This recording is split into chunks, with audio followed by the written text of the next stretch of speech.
You're listening to the Alpha's love stories, romantic audiobooks that will make your heart race. Don't forget to subscribe for more enchanting love tales. Chapter 1: The King in the Snow. The snow fell not like a blanket, but like a final shroud. It was supposed to be a night of celebration, of legacy. Instead, it was a night of endings, or so they thought. Kalen Stormcrest, Alpha King of the Obsidian Fang, lay broken in the frozen heart of the Whispering Woods. His royal armor, once gleaming under the moon, was now shattered steel and torn leather, soaked through with a chilling crimson. His breath came in ragged, shallow gasps, each one a blade of ice in his lungs. And in his arms, wrapped in the tattered remains of his cloak, were his twin newborns, a boy and a girl, so quiet, too quiet. He tried to tighten his hold, but his strength was a ghost, a memory. His wolf, his mighty spirit, was silent, extinguished. The betrayal played behind his eyes on a cruel, endless loop. The council chamber, the raised blades, the silver-tipped arrows, and her, Lyra, his chosen queen, his mate. She hadn't lifted a hand, she hadn't spoken a word. She had merely watched, her beautiful face a mask of cold disinterest, as his own guards dragged him from the throne, from his children's birthing room, and into the freezing hell of exile. Cursed blood, they had hissed. The twins are an abomination, they will bring ruin to all Pax. Lies, all of it, but lies spoken with conviction and backed by steel. Now the cold was seeping into his bones, slowing his heart. The twins' faint breaths fogged the air less and less. Kalen's vision darkened at the edges. This was it. Not a king's death in battle, but a discarded beast's death in the mud. His final thought was not of his crown, but of the two small hearts beating weakly against his chest. I'm sorry, I'm so sorry, but fate, it seems, has a peculiar sense of timing. And it often uses the most unseen hands to rewrite destiny. Miles away, in a drafty cottage that clung to the forest's gloomy edge, a young woman named Alara jolted awake. A strangled cry died on her lips. Her heart hammered against her ribs like a trapped bird. She sat up, clutching her thin nightdress, tears she didn't understand streaming down her face. Her entire body thrummed with a sudden, acute agony, a pain that was not her own. It felt like drowning, like being torn apart. A vision flashed, blood on snow, a man's desperate eyes, the faint, heartbreaking whimpers of infants. Alara was an Omega, the lowest rank, unwanted, unseen. She lived on the fringes, tolerated but forgotten, her existence a quiet lesson in solitude. She had nothing. No pack, no family, no future. Yet this pain, this screaming in her soul, it called to her. It pulled at something deep within, an instinct she had buried long ago. She didn't think, she acted. Throwing a patched shawl over her shoulders, she shoved her bare feet into worn boots, grabbed a rusted lantern, and plunged into the unforgiving night. The forest, usually a place of quiet fear for her, now felt like a maze she had to solve. Every step was guided by that terrible, pulling ache in her chest. She ran, branches whipping her face, ice cutting her feet. She ran towards the horror in her dream because someone was crying out in a way only her soul could hear. The scent of blood and despair hit her first, metallic and cold, then she saw him. The clearing was a portrait of tragedy. A massive man, a giant brought low, was half-propped against a fallen log, his head lolled forward, dark hair matted with frost and gore. And in the cradle of his arms, two tiny bundles. Alara's breath froze. Her Omega instincts, usually a whisper, became a roar: protect, nurture, save. Fear evaporated. She knelt in the red-stained snow, her fingers trembling as she first reached for the babies. A sob of relief choked her. Warm. They were still warm, their little chests fluttered like moth wings. She swiftly gathered them, swaddling them in her shawl, tucking them close to share her meager warmth. Then she turned to the man. Gently, she pushed his hair back from his face. A brutal scar marred his cheek. His features, even in ruin, were fiercely noble, and then she recognized him, from whispered tales and rare, faded posters. This was Kalen Stormcrest, the Alpha King, the most powerful wolf in all the territories. What was he doing here? Who dared to do this? The questions screamed in her mind, but there was no time. He was dying, they all were. No, she whispered, her voice firming with a resolve she never knew she possessed. Not today. With a strength born of pure desperation, she grabbed the king's massive arm. He was a mountain of a man, and she was but a sapling. She pulled, her muscles screamed.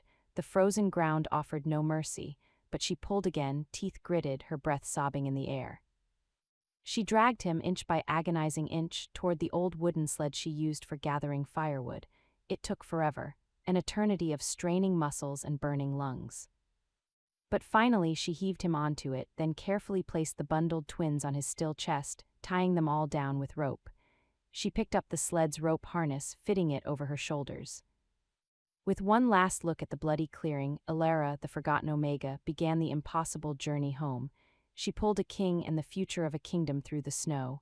She pulled because no one had ever saved her, but perhaps, just perhaps, she was meant to save them. The wind howled, mocking her, but underneath its cry, a new sound emerged, the soft, steady rhythm of her own determined heartbeat. The story of the broken king and the invisible girl had just begun, and the woods held their breath, waiting to see what would happen next. Chapter 2, The Cottage of Shadows. The journey back was a blur of torment. Every pull of the sled rope was a fire in Alara's shoulders. The icy wind stole her breath and needled her skin. The twins, mercifully, had fallen into a deep, exhausted sleep, their tiny faces pale against the rough wool of her shawl. The king, Kalen, did not stir, his head lolled with the sled's jerking movements, his skin ashen in the weak lantern light. More than once, Alara's strength faltered. Her knees buckled into the snow, the weight was monstrous. The cold was a living thing, gnawing at her will. Why am I doing this? The thought, small and desperate, slithered in. I should save myself, I should run, but then she would glance back. See the faint plume of breath from the bundled infants. See the proud, broken line of the king's jaw, and that strange, resonant ache in her own chest would pulse again. It was a tether, an invisible cord pulling her forward. She was not dragging a sled, she was answering a call. When her cottage finally emerged from the swirling gloom, Alara nearly wept with relief. She stumbled the last few feet, collapsing against the door before shoving it open. The warmth inside was a physical shock. She dragged the sled across the threshold, then used the last of her energy to lift the king, rolling him onto the threadbare rug before the cold hearth. The twins she placed gently in her own bed, piling every blanket and scrap of fabric she owned around them. Then she moved. It was a frantic, purposeful dance. She stoked the dying embers in the fireplace, blowing on them until flames leapt to life, greedily consuming the dry wood she fed them. She boiled snow in a pot, her hands shaking as she shredded clean linen for bandages. She unearthed a small, precious jar of healing salve made from forest herbs, her only luxury, her only medicine. She tended to the babies first, checking them over with a gentle, clinical touch. They were cold but not frozen, hungry but alive. She warmed a little goat's milk, feeding them drop by careful drop from a clean cloth. Their weak, rooting mouths seeking sustenance was the most beautiful thing she had ever seen. Then she turned to the king. His wounds were a map of violence.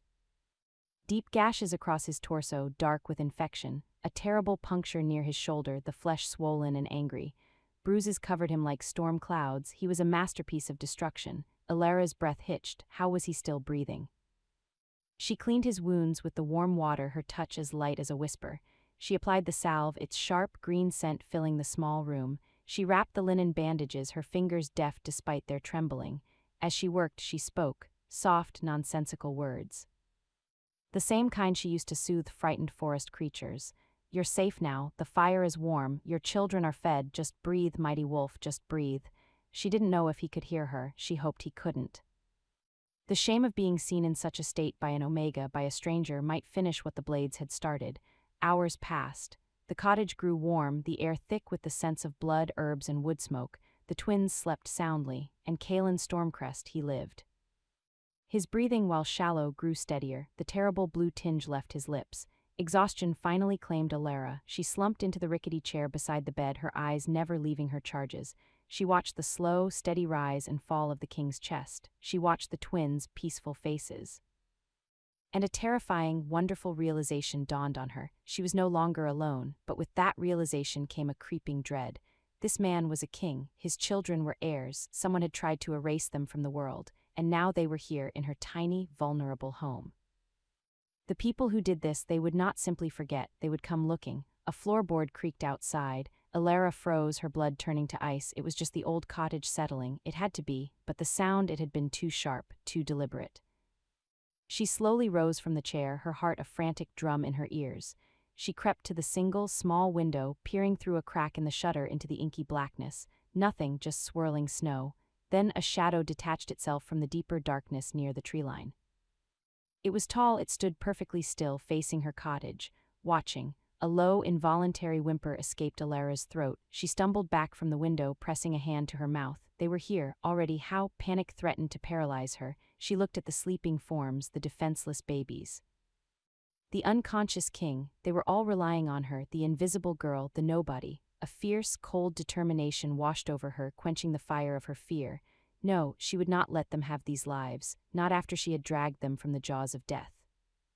Moving silently, she doused the main lantern, plunging the room into the erratic, dancing light of the fire. She grabbed the iron poker from the hearth, its weight solid and reassuring in her hand. She positioned herself beside the door, her back to the wall, her breathing shallow. She waited.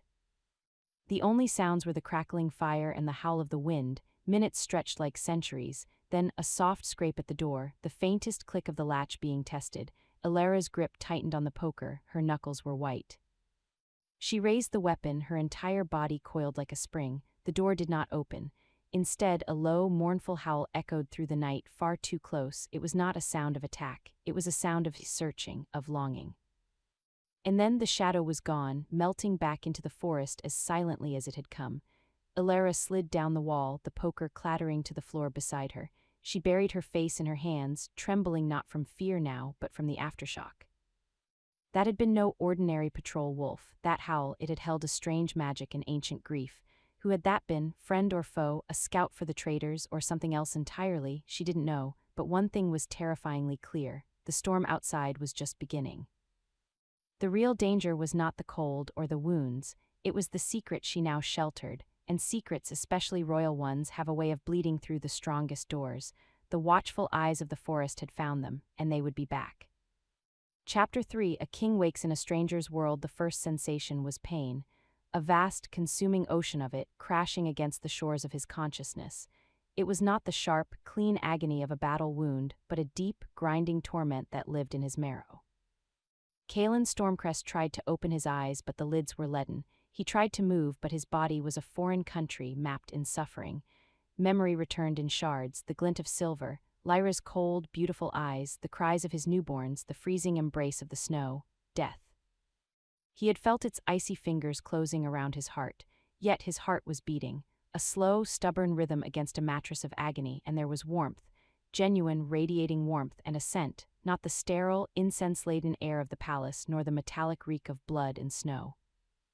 This was earthy, herbal, the faint, clean smell of linen dried by wind, and underneath it all, a soft, undeniable fragrance, wildflowers and warm milk. Omega, his instincts, battered but primal, stirred. Omega, safety, nurture. The part of his wolf brain that had been screaming in betrayal quieted, soothed by that gentle scent, but the alpha in him roared to the surface. Where was he? Where were his children? With a Herculean effort, he forced his eyes open. The world was blurred, haloed in the soft, orange glow of firelight. He was in a small room, stone walls, rough-hewn beams overhead, humble, poor. The fire cracked and popped in a hearth to his right, and there, kneeling before it with her back to him, was a woman. Her hair was the color of dark honey, falling in a loose braid over one shoulder. Her dress was simple, faded gray wool patched at the elbow. She was stirring something in a clay bowl, her movements economical, quiet. She moved like someone who was used to being unseen. And yet there was a quiet strength in the line of her shoulders, a resilience in the set of her spine. Then he heard it, a soft, sleepy gurgle. His head, screaming in protest, turned slowly on the thin pillow. There in a woven basket nestled safely near the fire were his twins, swaddled in clean cloth, their cheeks rosy in the warmth, chests rising and falling in peaceful sleep. Alive, healthy, safe. A sob, raw and ragged, tore from Kalen's throat before he could stop it. The sound was alien to his own ears. The woman at the fire froze. She turned, and their eyes met. Kalen expected many things: fear, awe, greed, the look of someone realizing they held a king's fate in their hands. He saw none of that. Her eyes, a startling shade of hazel flecked with green, held only a deep, weary compassion, and a flicker of recognition, not of his title but of his pain. It was a look that saw past the alpha, past the king, and straight to the bleeding man beneath. It unnerved him more than any weapon ever had. She didn't speak. She simply rose, crossed the small space, and knelt beside his pallet. Her scent enveloped him, that wildflower and milk warmth, now underscored by the sharp, clean smell of the herb paste she carried. Her hands, small and calloused, were infinitely gentle as she helped him sit up, bracing his battered back. Every movement sent fresh fire through his ribs, but her touch was steady, sure. She lifted a wooden cup to his lips. "Drink," she said, her voice low and calm, like water over smooth stones. It will help with the pain. He drank. The liquid was bitter, medicinal. He didn't care. His eyes were locked on the twins. His voice was a rusted hinge. They are well, she said, following his gaze. A small, almost imperceptible smile touched her lips. They were hungry, they are fed, they sleep. The simple statement held more power than any royal decree. They live because of you. The unspoken words hung in the air between them. Shame, hot and acrid, burned in his gut, an alpha king rescued by an omega, nursed like a pup. It went against every law of nature, every code of his being. He was weakness incarnate. He tried to muster his dignity, to speak with the authority that was his birthright. "Who are you?" "Elara," she said simply, wiping a trickle of the medicine from his chin with the edge of her sleeve. "No title, no bow." "Elara," he repeated, the name feeling strange on his tongue. "You know who I am." "I have seen drawings," she admitted, her gaze not wavering. "Kaelin's Stormcrest, the Obsidian Fang, and you are not afraid?" She considered this, her head tilting slightly. "I was afraid in the forest. When I found you, I am afraid of what might come looking for you." "But I am not afraid of you." She said it as a simple fact. A man who holds his children while he dies is not a man to fear. Her words stripped him bare. He had no crown here, no army, no mate. He was just a wounded father in a poor woman's cottage. The reality was a crushing weight. "Why?" he croaked, the question torn from him. "Why risk everything? You must know the danger." Elara looked toward the sleeping babies again, and her expression softened into something that made his chest ache. "I heard them crying," she whispered. "Not with my ears, in here." She touched a hand to her heart. I could not ignore it. The profound strangeness of her statement hung in the air. A calling, fate, or just the desperate instinct of a kind soul. Kaelin didn't know. He was too tired, too broken to unravel it. He slumped back against the propped-up bedding, his energy spent. Elara moved away, returning to her work by the fire as if saving kings was merely part of her daily routine. He watched her, this enigma of an omega. She had nothing, and yet she had given him everything. His children's lives, his own. As sleep pulled him under once more, a new and terrifying thought took root. His fight was no longer for a throne. It was for this fragile sanctuary, for the woman who had built it with nothing but her own 2 hands. And for the tiny, breathing legacies sleeping by her fire. The war was not over. It had just changed its battlefield, and he was lying, helpless, right in the center of it. Chapter 4, The Blood That Whispers. The silence in the cottage was a living thing. It wasn't the peaceful quiet of before, but a tense, watchful stillness, thick with unspoken questions and the ghost of the shadow at the door. Elara moved like a ghost herself, her bare feet making no sound on the packed earth floor. She tended the fire. She prepared a thin broth. She checked the twins, but her eyes again and again darted to the window. Kaelin watched her from his pallet. The pain was a constant drumbeat, but his mind was clearing, sharpening with a grim focus. He saw the subtle tension in her shoulders, the way she listened to sounds he couldn't yet hear. She was afraid, not of him but for him, for them. The realization was a humbling blow. "You saw something last night," he stated, his voice still rough but firmer. Elara jumped, a spoon clattering against the pot. She didn't turn around. A shadow at the tree line. It watched, then it howled and left. A howl. Kaelin's blood ran cold, not from fear but from a dawning, terrible understanding. "Describe it," the howl. She finally turned, her face pale. It was sad, old. It didn't sound like a hunt, it sounded like a question. A curse, foul and bitter, died on Kaelin's lips. He knew that description. There was only one kind of wolf who howled with such ancient grief, the sentinels. Keepers of old magics bound to the royal bloodlines. They were myths to most, stories told to frighten pups. But he had seen them once, as a child, shadows at the edge of his father's coronation fire. It was said they awakened only when a true heir was in mortal peril. Had they been following him, or were they watching over the twins? If the sentinels were stirring, then the betrayal ran deeper than mere political ambition. It touched the old prophecies, the sacred laws. And it meant the ones who had cast him out were scrambling to cover a truth far more dangerous than a simple coup. "Elara," he said, his tone deadly serious, "we cannot stay here long. They will come, not just soldiers, others. You are in more danger than you can possibly imagine." "I am always in danger," she replied softly, stirring the broth. "I am an omega with no pack, living on contested borderland. Danger is my shadow." She said it without self-pity, as a simple fact of existence.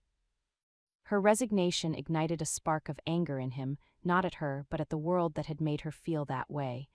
"This is different. This is not a dispute over territory or a bully seeking to dominate. This is about the annihilation of a bloodline." They will burn this cottage to the ground with you in it if they think it will erase my children. His voice had risen, echoing in the small space. The twins whimpered in their sleep. Ilara was at their side in an instant, a gentle hand on each small chest, murmuring softly until they settled. When she looked back at Kaelin, her eyes were hard.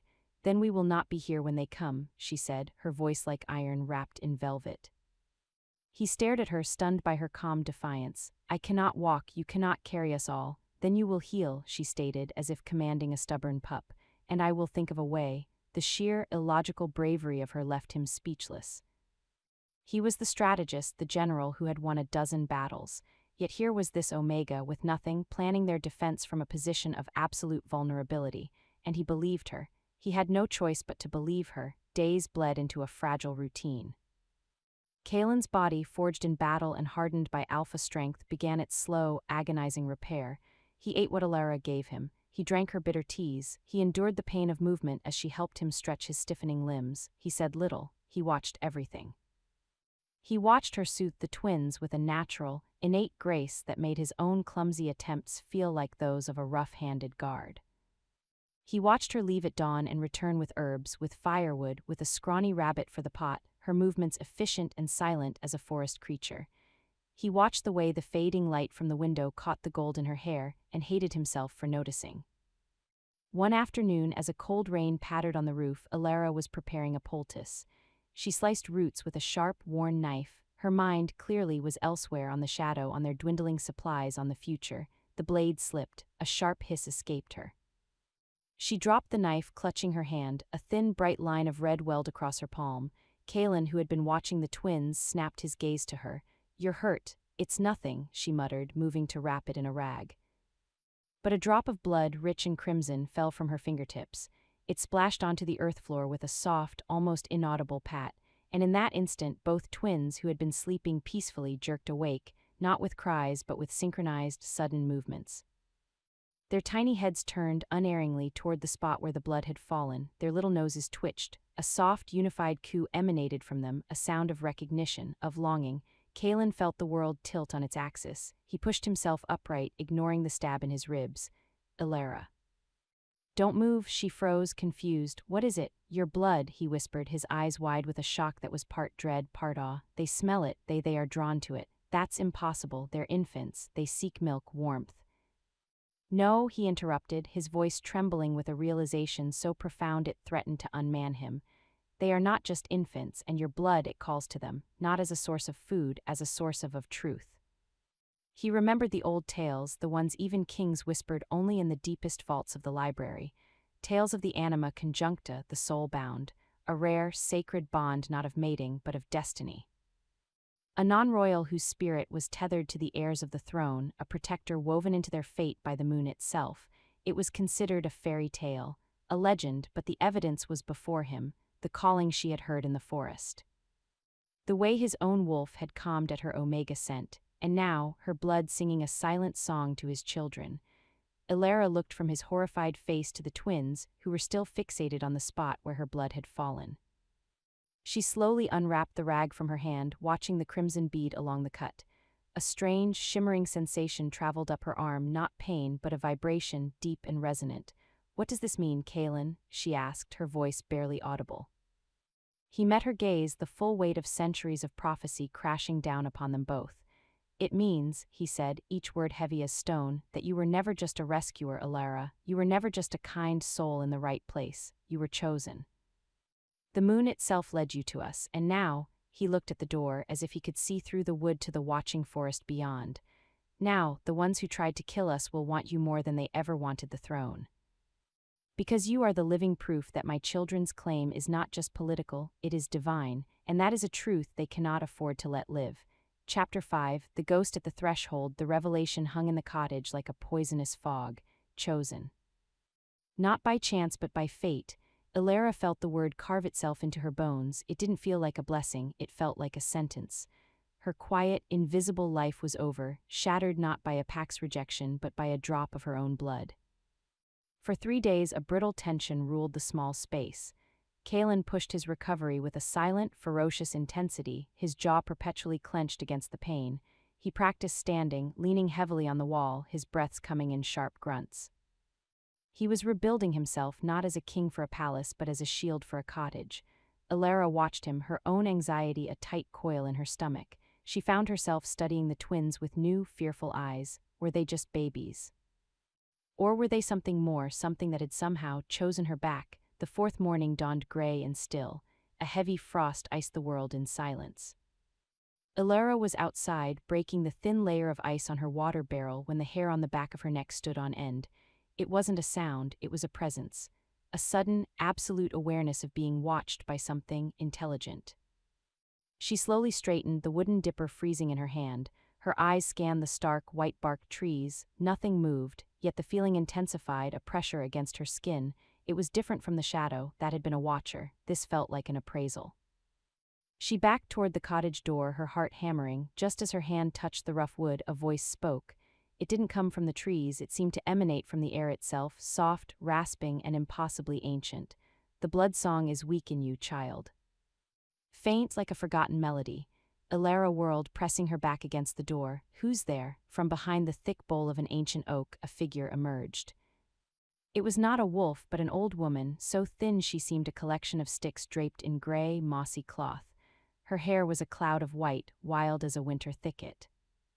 Her face was a network of deep lines, but her eyes were the color of a stormy sky, and they saw everything. You may call me Magda, the old woman said, taking a step closer. Her feet, Alara saw, were bare and dirty, yet left no prints in the frost. I have been listening to the forest's whispers. It speaks of a dying king, of twin sparks clinging to life, and of a silent bell that has finally begun to ring. Those storm-cloud eyes pinned Alara to the door. You, Alara's mouth was dry. What do you want? To see, Magda whispered, gliding closer. The sentinels howl, which means the old magic stirs, but magic needs a vessel, a focus. She stopped an arm's length away, her head tilting like a curious bird. You do not even know what you are, do you? You feel the pull. You hear the cries no one else can hear. Your blood calls to the royal heirs. But you think it is just instinct. What else could it be? Alara breathed, terrified and mesmerized. A promise, Magda said, her voice dropping to a mere rustle of leaves, made long before you were born, a thread of destiny woven into your soul. You are not their savior, girl, you are their anchor. You tie them to this world, to its truth, away from the lies that would corrupt their throne. Inside the cottage, Kalen had gone utterly still. He had heard the voice. A voice from tales so old they were told in riddles. The crones of the deep wood, keepers of the unseen world. His blood ran cold. If a crone had come, then the situation was graver than even he had feared. The magical balance of the world was tipping. He strained to listen, every muscle taut. The ones who seek them, Magda continued, they do not just want dead heirs, they want the promise dead, they want the prophecy broken. To do that, they must sever the anchor. Her gaze was relentless. They must destroy you, Alara. Not just kill you, unmake you, erase your very essence from the tapestry of fate. The horror of it stole Alara's breath. This wasn't about being caught in the crossfire anymore. She was the target. The door behind her creaked open a fraction. Kalen stood there, leaning on the frame, his face pale but his eyes blazing with alpha authority. Crone, he said, the word a respectful acknowledgement and a wary challenge. You speak of prophecies and anchors. We need solutions, not riddles. How do we protect her? Magda's gaze shifted to him, and a faint, almost imperceptible smile touched her wrinkled lips. The wounded king awakens. Good, you ask for solutions? She must embrace what she is. The power is not in dominance like yours, Alpha. It is in resonance, in connection. She must learn to listen not just to their hearts, but to the land that sings for them. Her eyes flicked back to Alara. The frost that did not bite your bare feet this morning. The fire that flares when you are afraid. The way the twins come at your whisper, not his command. These are not accidents, they are echoes of your bond. She took a step back, beginning to fade into the grayscale of the forest like mist. They are coming, king of shadows, not with soldiers first.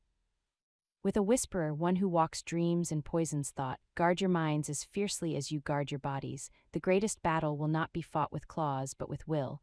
And then she was gone, simply not there. Alara stood shivering in the sudden, empty silence, Magda's words echoing in her skull. Unmake you. Kalen reached out, his hand gripping her arm. It wasn't a command, it was a grounding touch. Inside, now. He pulled her in and shut the door, bolting it with a finality that echoed through the cottage.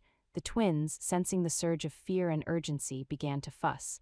Elara looked at Kaelin, her eyes wide with a terror deeper than any she had known. A whisperer. What does that mean? Kaelin's face was grim. It means the traitors have enlisted a soul leader, a wolf who can twist dreams, plant despair, and shatter a mind from the inside out. Lyra, my queen, she had an interest in such dark arts. I forbade it. He let out a bitter, shattered laugh. It seems she found a practitioner. The enemy was no longer at the gates. They were in the very air, in the realm of sleep. How did one fight a ghost in the mind? Elara looked at the fussing twins, then at her own trembling hands. An anchor, a silent bell, a vessel. The titles were heavy, meaningless, but the purpose was crystal clear. She had to be stronger than a whisper, for them. She walked to the cradle, placed a hand on each child, and closed her eyes. She didn't know how to resonate, she didn't know how to listen to the land, but she could listen to their hearts, and her own. And in that moment she made a silent vow to the moon, to the forest, to the strange old crone. No whisper would touch them. No dream would poison this sanctuary. She would be their anchor, even if the weight of it drowned her. She opened her eyes and found Kaelin watching her, not with pity but with a fierce, newfound respect. The war had just entered a new, more terrifying phase, and the night when it fell would no longer be for resting, it would be for watching. And waiting for the whispers to begin. Chapter 6, The Poison in the Dream. The crone's warning was a seed of dread planted deep. That night, sleep did not come easily.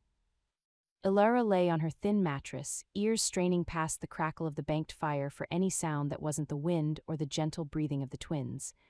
Kaelin, propped in a chair with a blanket, kept watch, his eyes gleaming in the dark like polished amber. The alpha was on guard, but how did one guard against an enemy that walked through walls of thought? Exhaustion, that cunning thief, eventually stole over her. Her eyelids grew heavy, the warmth of the room lulling her into a fitful doze. At first, the dream was pleasant. She was back in her cottage, but it was different, brighter. Sunlight streamed through the windows and the smell of baking bread filled the air. The twins were toddlers now, laughing as they tumbled on a soft fur rug. Kaelin stood by the hearth, not broken and bleeding but whole and strong, smiling at her with a warmth that made her heart ache. It was peace. It was a future she had never dared imagine. Then a shadow fell across the sun. The light in the cottage dimmed. The laughter of the children turned thin and reedy. Kaelin's smile vanished, replaced by a look of cold disdain. He pointed a finger at her. "This is not your life," his voice echoed, distorted. "You are a thief, a parasite. You have stolen a king and his heirs. This peace is built on a lie." "No," Elara whispered in the dream, taking a step back. The scene melted, reforming into the frozen clearing, but this time she was not the rescuer, she was the observer. She watched from the trees as her own figure walked into the clearing, saw the king and the babies. But instead of helping, her dream self knelt, took the king's own dagger from his belt and raised it over the twins. "Stop." She screamed, but her dream self turned and smiled, a cruel, empty smile that was not her own. "This is what you truly want," the dream Elara hissed, "to be free of this burden, to have your quiet, invisible life back. Just one swift cut and it all goes away." The terror was visceral, a cold serpent coiling in her gut. She tried to run forward to stop it, but her feet were rooted to the frozen ground. She could only watch as the blade began its descent. A howl tore through the dream. It was not a sound of this world. It was raw, primal, and shattered the nightmare like glass. The clearing, the blade, the false smile, all splintered into fragments of dark mist. Elara jolted awake with a gasp, drenched in cold sweat. Her heart was a frantic drum against her ribs. The cottage was dark, the fire embers casting long, dancing shadows. The twins were stirring, letting out small, distressed whimpers. And Kaelin was on his feet, one hand braced against the wall, his head thrown back. A low, continuous growl rumbled in his chest. His eyes were fully wolf, glowing with a furious, protective light. He was shaking, not from weakness, but from the effort of a battle she couldn't see. You howled," Elara stammered, scrambling up. "In my dream, you broke it." He slowly lowered his head, the wolf light fading from his eyes to be replaced by a bone-deep weariness. "It was in my dream, too," he rasped. "A different one. Trapped in the palace throne room, forced to watch Lyra," he cut himself off, a muscle twitching in his jaw. "The howl, it came from you." "From me," Elara whispered, confused. "You cried out, a sound. It wasn't human, it was pure Omega, a sound of negation, of protection. It shattered the hold of the dream in my mind as well." He looked at her, a new kind of awe mingling with the exhaustion. The crone was right, your bond it is a shield, you fought the whisperer, Alara, and you won. The realization was staggering, she had been weaponized. Her connection to the twins, her very essence, was a defense against this psychic poison, but the victory felt hollow and terrifying. The whisperer had been inside her head. It had used her deepest, most secret longing for peace against her, twisting it into a nightmare of betrayal. The twins' whimpers grew into full, frightened cries. Alara went to them instantly, gathering them into her arms. As she held them close, humming a shaky lullaby, she felt it. A faint golden warmth began to emanate from her own skin, a soft glow that had nothing to do with the fire. It enveloped the babies, and their cries ceased as if by magic. Their eyes, wide and scared, grew heavy-lidded, soothed by the gentle, pulsing light. Kaelin watched, transfixed. By the moon, he breathed, the glow faded as the twins fell into a deep, natural sleep. Alara stared at her own hands, which now looked perfectly ordinary. Had she imagined it? No, Kaelin said, answering her unspoken question. I saw it, your resonance, the crone spoke of it. He limped closer, his gaze intense. The whisperer failed tonight because it underestimated your bond. It tried to attack through you, and the bond itself rebelled. But it will learn. It will try a different path, perhaps through me next time. Or his eyes drifted to the sleeping infants, and a fresh wave of horror dawned on his face. Gods, no, it would not be so vile. What? Alara demanded, her blood turning to ice. It could go straight for the source, he whispered, his voice thick with dread. It could invade the dreams of the twins themselves, poison their innocent minds, make them fear us, make them see us as monsters. The idea was so abhorrent that Alara felt physically sick. To violate the sacred space of a child's mind, it was an evil beyond measure. She laid the twins back in their cradle, her movements now firm with a blazing, silent rage. She turned to Kaelin, and her hazel eyes held a fire he had never seen in any Omega, any warrior. Then we do not sleep, she declared, her voice like tempered steel. We take turns on watch in the waking world, and we teach them even now in their sleep. We fill this cottage with our true voices, with stories of strength, with songs of protection. We will be so loud with our truth that their little dreams have no room for lies.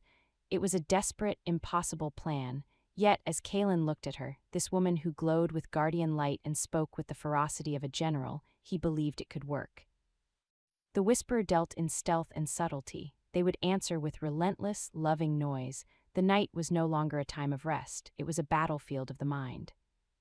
And as the first gray light of dawn stained the sky, Alara took the first watch, singing a lullaby not of sleep, but of war, a gentle, fierce melody meant to arm the dreams of her children against the coming darkness. The whisperer had taken its first shot. And it had just awakened something far more dangerous than it ever intended, a mother's wrath. Chapter 7, The Unexpected Ally. The dream attack changed everything. The cottage no longer felt like a sanctuary, it felt like a fortress under siege from an invisible enemy. Alara moved with a new, sharp-edged purpose, her eyes shadowed from broken sleep but burning with a protective fire. Kaelin's recovery accelerated, fueled by a fury that burned hotter than any fever. He could now stand without aid, walk a few painful steps. His body was knitting itself back together around a core of cold, hardened resolve. They enacted Alara's plan. In waking hours, they filled the small space with constant, gentle sound. Kaelin, his voice rough but steady, spoke to the twins of honorable alphas from history, not of conquest, but of justice and protection. Alara sang every folk song and nursery rhyme she knew, her voice weaving a tapestry of normalcy and safety. They talked to each other not of the danger but of simple things, the changing weather, the herbs she gathered, memories of sunlight. It was a wall of sound, a barrier of positive thought, but the strain was immense. The enemy did not come every night, but the threat of it was a constant, suffocating pressure. They were wearing down. On the 5th day after the dream, the provisions ran critically low. The rabbit was gone, the roots dwindling. Alara knew she had to venture farther into the forest to set snares. The thought of leaving them, even for an hour, made her stomach clench. I'll go, Kaelin said, seeing her hesitation. He tested his weight on his leg, grimacing. You can barely walk to the door, she replied, not unkindly. If you meet a patrol, you cannot run. If you meet a boar, you cannot fight. You must stay with them. She looked at the twins, who were awake and watching them with wide, curious eyes. They need a guardian, and right now you are a more formidable one than I. It was the truth, and he hated it. He gave a stiff, reluctant nod. 1 hour, no more, take the knife. If you sense anything at all, you run, do not be a hero. Come back, Elara nodded, tying the worn knife to her belt. She slipped out the door, the bright, cold daylight a shock after the dim, firelit cottage. The forest was eerily quiet, the usual chatter of birds absent. Every snap of a twig underfoot sounded like a thunderclap. Her senses, always sharp from a life of caution, were stretched to a razor's edge. She moved quickly, setting her simple wire snares in a runnel she knew rabbits used. Her mind was a whirlwind, worry for the babies, fear of the whisperer, the crushing weight of Magda's prophecy. So consumed was she that she didn't notice the trap until it was almost too late. It wasn't a snare for animals. It was a hunter's blind, cleverly concealed with freshly cut fir boughs, and from within it, a figure lunged. Elara stumbled back with a cry, fumbling for her knife. The figure, a man, grabbed her wrist in an iron grip before she could draw it. He was young, with serious gray eyes and hair the color of wheat, dressed in practical, travel-worn leathers. He wasn't a palace guard. He looked like a hunter or a scout. Quiet, he hissed, his eyes darting around the forest. Do you want every Shadowborn in a league to hear you? Elara froze. Shadowborn, the word from Kaelin's tales, the corrupted, magic-twisted wolves who served the darkest arts. Who are you? She whispered, terror giving her voice a thin edge. My name is Finn, he said, slowly releasing her wrist but staying close, his body tense. I've been tracking you for 2 days. You move quietly for an Omega, but you leave a scent of fear, and King's Bane herb a blind pup could follow. Her heart stopped. Tracking me for who? For myself, he said, his gaze piercing. I was a scout for the Obsidian Fang. I was on perimeter duty the night the king disappeared. His voice tightened. I saw the guards drag him out. I heard the lies they told the next morning. I didn't believe them. Hope, fragile and dangerous, flickered in Elara's chest. You're loyal to Kaelin.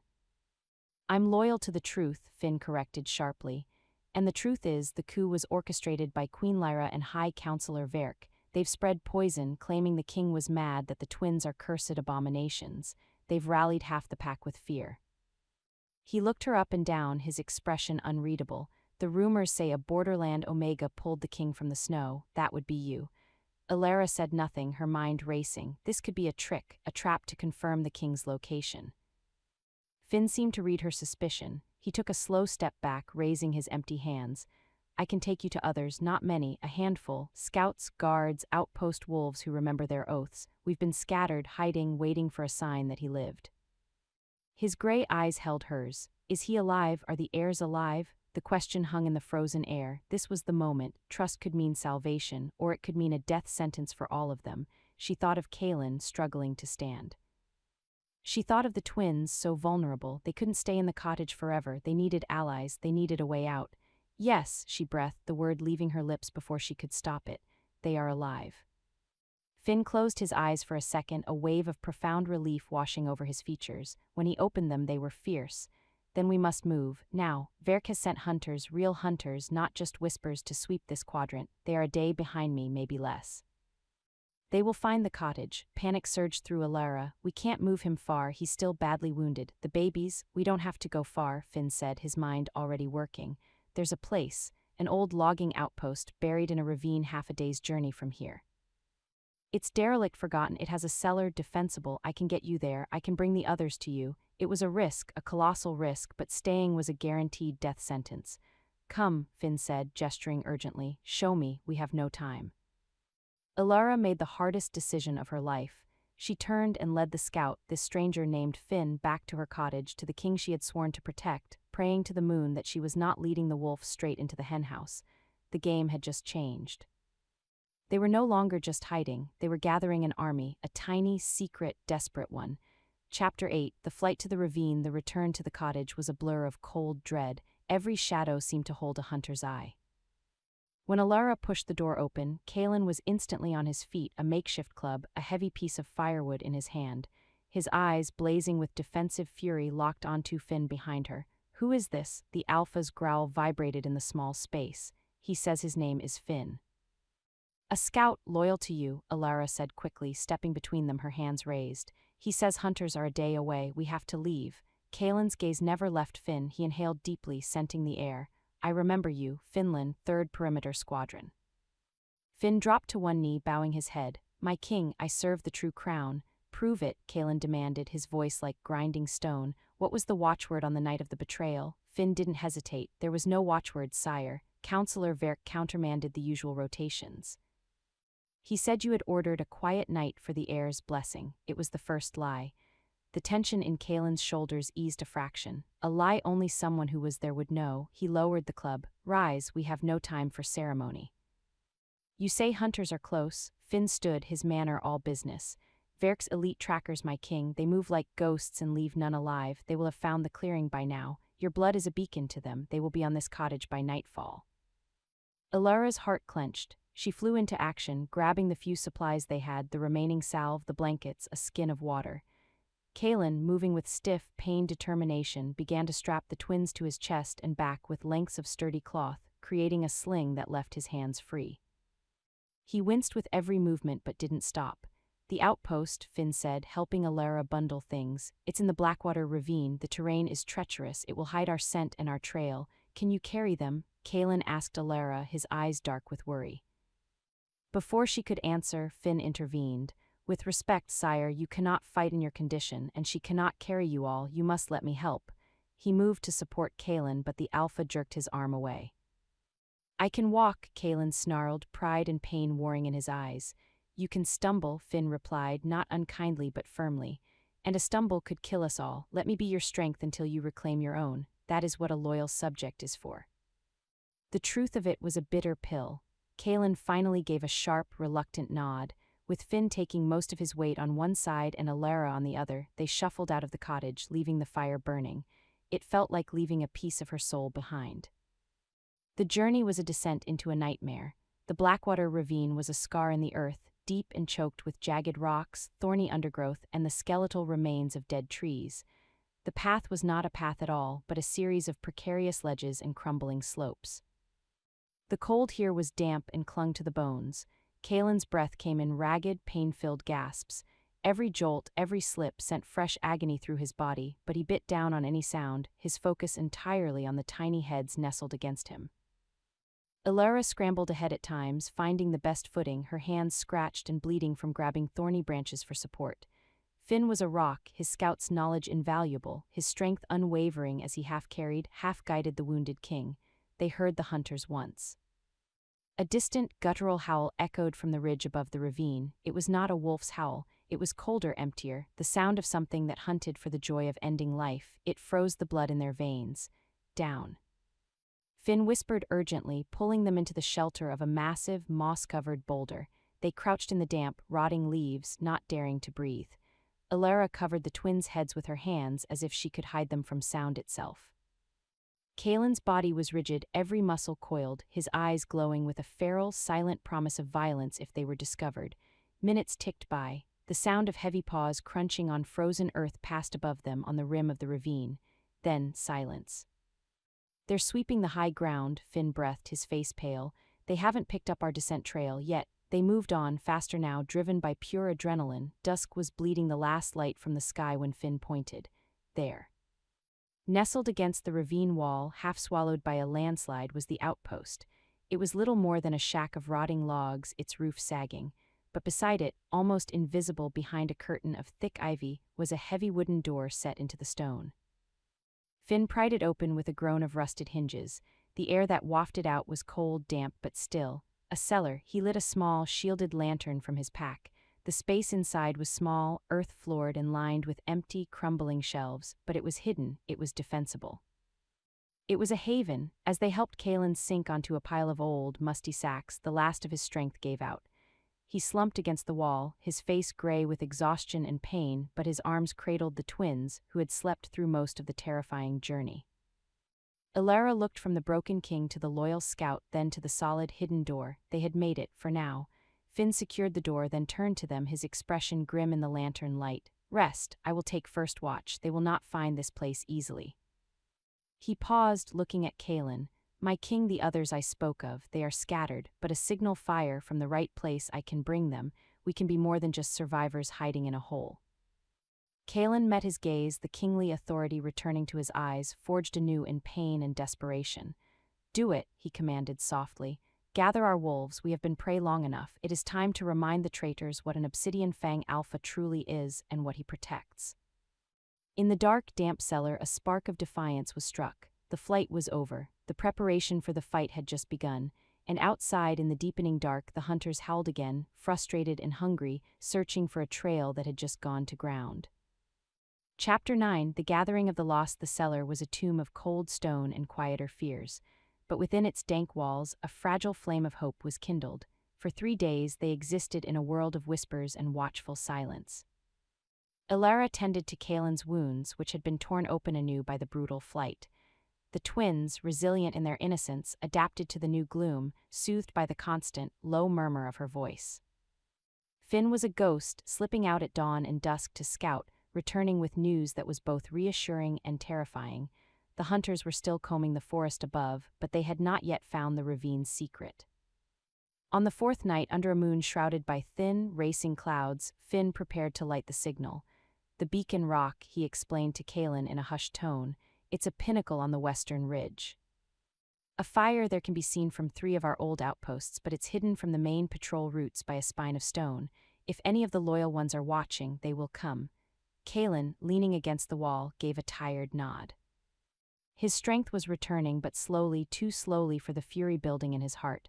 Light it, but be swift, and if you are seen, I won't be, Finn said with a scout's quiet confidence. He met Alara's eyes. Keep the door barred. Do not open it for anyone but my knock. 3 quick, too slow.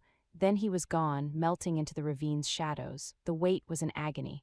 Alara sat beside Kaelin, the twins sleeping between them. The only sound was the drip of distant water and the frantic beating of her own heart. Kaelin's hand rested near hers on the earth floor, not touching, but close enough to feel the tense energy radiating from him. He was a king in exile, powerless, relying on the courage of an Omega and the fidelity of a single scout. The humiliation of it was a poison, but one he was learning to transmute into resolve. They may not come, he said into the silence, his voice flat. Fear is a powerful master. Verk and Lyra will have promised rewards for loyalty and death for betrayal. Finn came, Alara reminded him softly. Finn is either a fool or the bravest wolf I have ever known, Kaelin muttered, but there was a thread of respect there. Hours crawled by, then just as the deepest part of the night settled, the signal came at the door. Knock, knock, knock, knock, knock. Alara's breath caught. She looked at Kaelin. He gave a sharp nod, his body tensing into a fighter's stance, weak though he still was. She slid the heavy bolt back and opened the door a crack. Finn stood there, his face grim. Behind him, figures emerged from the darkness, not a legion, a handful, 6, maybe 7. They were a ragged bunch, a grizzled older warrior with a missing ear, a young female with sharp, intelligent eyes, a pair of brothers who looked more like woodsmen than soldiers, and a few others whose faces were etched with hardship and wary hope. They carried simple packs, hunting bows, and well-worn blades. They were not an army. They were the forgotten, the disbelievers, the stubborn. They filed into the cellar, their eyes adjusting to the lantern light, and then they saw him. Not on a throne, but on a sack of musty grain, pale and wounded, with 2 infant heirs bundled beside him. For a moment no one moved, no one breathed, then as one they dropped to their knees. Not in the formal, courtly bow of the palace, but in a lower, more profound gesture of fealty. The older warrior placed his fist over his heart and bowed his head so low his forehead touched the earth. "My king," he rasped, his voice thick with emotion. "We thought you lost to us." Kaelin looked at them, these few, brave souls who had risked everything to answer a desperate signal. The weight of their faith was immense. He did not command them to rise. Instead, he slowly, painfully pushed himself to his feet. Alara moved to help him, but he shook his head. He stood before them, a king in a dungeon, and spoke. "I was lost," he admitted, his voice echoing softly in the stone room, "left to die in the snow with my children. My crown was stolen. My name was slandered, my mate," he choked on the word, then forced it out. "My queen betrayed the very bond we swore." He took a step forward, his gaze sweeping over each upturned face. "But I am found, and I am here. Not to demand your service to a throne, but to ask for your help in protecting the future." He gestured to the twins. "These children are not cursed, they are the next breath of our people, and they are hunted. I ask you, will you stand with me? Not as your alpha king, but as a father who needs shield brothers and sisters." It was not a royal decree, it was a plea, and it was more powerful than any command. The young female was the first to look up, her eyes blazing. "I am Talia." My brother died in the quiet night guard. He was loyal, I am loyal, I stand with you.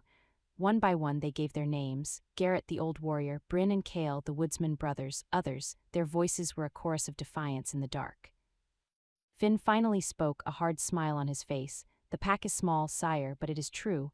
Kalen nodded, a real if weary strength returning to his posture. Then we have work to do. Finn, Talia scouting patterns, hunter movements. Garrett, fortify this door, devise escape routes. Bryn, Cale hunting, provisioning, we must be ghosts but ghosts who grow stronger each day. As they began to talk, to plan, Alara watched from the shadows, holding a sleeping twin. She saw the spark of a kingdom being reborn, not in a grand hall but in a sunless cellar. These wolves were not following a title, they were following a man and the future he carried in his arms. But as the murmured plans continued, the older warrior Garrett approached Kalen, his expression grave. Sire, there is a rumor from the eastern wilds. They say the Witch of the Whispering Stone has been asking questions about an Omega with a moon-touched soul. She has been seen near the borderlands. Alara's blood turned to ice. The crone Magda had spoken of a whisperer. Was this witch another piece on the board, another enemy? Kalen's face darkened. The witch serves only old magic and her own inscrutable purposes. She is not Lyra's creature, but if she is asking about Alara, he looked at her, a new layer of worry in his eyes. Then your significance is echoing in places even I do not fully understand. We must be ready for more than just hunters and soldiers. We must be ready for magic. The gathering was a victory. But with it came a chilling revelation. Their circle of light had grown, but so too had the circle of shadows drawing in around them. They had allies now, but the enemies were more numerous and more terrifyingly varied than they had ever imagined. The game was becoming infinitely more complex, and the next move could come from any direction: the forest, the dreamscape, or the arcane realms of a witch's curiosity. Chapter 10. The Mark of the Witch. The presence of the Loyalists changed the very air in the cellar. It was no longer a hiding place, it was a command post. A desperate, determined energy hummed within the stone walls. Garrett reinforced the door with scavenged timber. Talia and Finn mapped the ravine in whispered detail. Bryn and Cale brought back game, their movements silent as snowfall. The twins thrived, their world now a small universe of familiar, protective faces. But Garrett's rumor about the Witch of the Whispering Stone was a thorn lodged deep in their newfound confidence. It festered, a reminder that their struggle existed on a plane beyond steel and strategy. 5 days after the gathering, the thorn drew blood.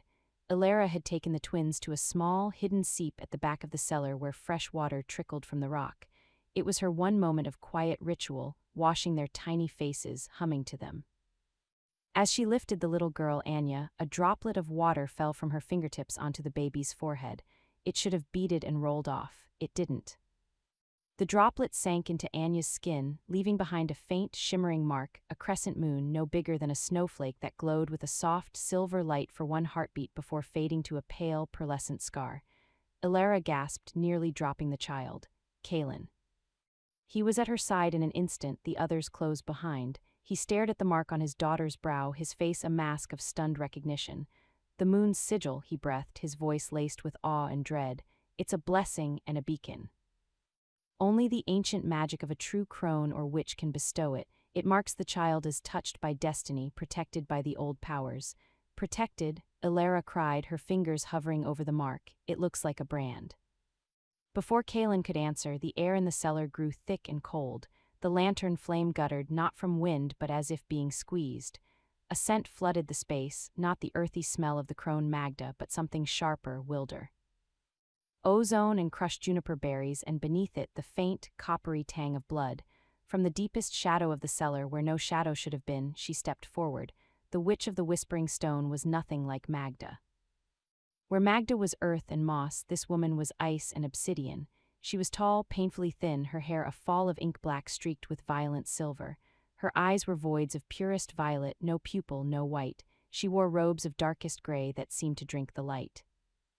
In her long-fingered hand, she held a staff of polished black wood, topped with a cage of twisted silver holding a stone that pulsed with a sickly, internal light. Every wolf in the cellar froze, a collective growl rising in their throats. Finn and Garrett moved to block her path to the twins, blades drawn. The witch ignored them. Her void-like eyes were fixed on Alara.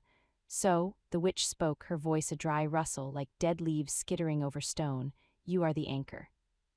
The silent string that holds the melody of fate from fraying. She took a step closer and the air grew colder. Magda was always sentimental. She sees a promise, I see a vulnerability. Kalen stepped in front of Alara and the children, his alpha aura rising, a visible heat shimmer in the cold air.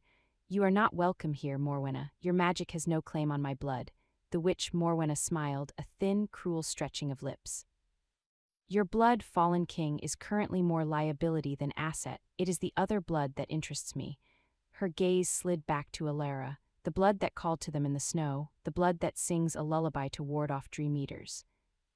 The blood that just activated the sigil on the girl child. Your resonance is a fascinating aberration, an omega with the echo of Luna's own power. What do you want? Alara demanded, her voice shaking but clear. A sample, Morwenna said simply, a drop to study. To understand the nature of this bond, the old magic is waking, girl, prophecies are twisting, I would know which threads are strong and which are weak enough to snap. You'll touch none of them, Kalen snarled, taking a step forward, his body trembling with the effort of confronting such a being. Morwenna's smile vanished. You are in no position to forbid me anything. I could turn the air in your lungs to ice. I could make your loyalists see each other as monsters and tear themselves apart. Do not mistake my curiosity for weakness. She raised her staff slightly and the pulsing stone flared. A wave of oppressive, despairing energy washed over them, sapping warmth and hope. Alara felt it, a crushing weight, a whisper that this was all futile. She saw Finn's blade hand waver, saw despair dawn in Talia's eyes, but then she felt the twins stir. Little Anya, with her new moon sigil, let out a soft gurgle. Her brother Kieran turned his head toward the oppressive energy, and from their small bodies and from her own panicked heart, Alara felt a sudden, defiant surge. Not a glow this time, but a pulse. A silent, resonant no. It was a soundless wave that shot out from her, visible only as a slight distortion in the air, like heat rising from stone. It hit Morwenna's wave of despair and shattered it. The witch actually staggered back a step, her void eyes widening in genuine surprise. The oppressive cold lifted instantly. Fascinating, Morwenna breathed, not offended but utterly intrigued. It defends itself, the bond is not passive, it is sentient, adaptive. She studied Alara with a new, chilling intensity. You are not just a vessel, you are becoming a conduit. She lowered her staff. I will take no blood today, the experiment is already yielding data. She looked at the mark on Anya's brow, then at Kalen. The sigil is both shield and target, king. It will hide her from some magics, it will draw others, hungrier ones. You have a crone's blessing and a witch's interest. You are caught between the old world and the new, a dangerous place to be. With a last, inscrutable look at Alara, Morwenna seemed to fold backward into the shadow from which she came, vanishing as suddenly as she had appeared. The cellar was just a cellar again, cold and damp, the lantern flame steady. The silence was deafening. Garrett was the first to speak, his face ashen. By the fangs of the first wolf, what was that? A complication, Kalen said heavily, sinking down, his brief show of strength spent. He looked at the faint moon sigil on his daughter's forehead, then at Alara, who was trembling. She's right, we are in a war on two fronts, the physical one with Verk's hunters, and a mystical one with powers we cannot hope to understand. He reached out, his hand covering Alara's where it rested on the twins. But you fought her, you pushed her back. Alara looked at her hands, which felt ordinary again. I didn't mean to, it just happened. That's what makes it true, Finn said quietly, his gaze respectful. It wasn't a learned spell, it was you. The encounter left them shaken but strangely united. The witch had come as a threat, but she had also, inadvertently, shown them a weapon they didn't know they had, Alara's evolving bond. It was a wild, unpredictable power, but it was theirs. And as they huddled in their cellar fortress, they knew the next attack might not be with claws or arrows, but with a deeper, darker magic. And their only shield was the love of a mother, the resilience of an omega, and a bond that was just learning how to fight back. Chapter 11. The stalker in the mist. Morwenna's visit left an invisible scar on their sanctuary.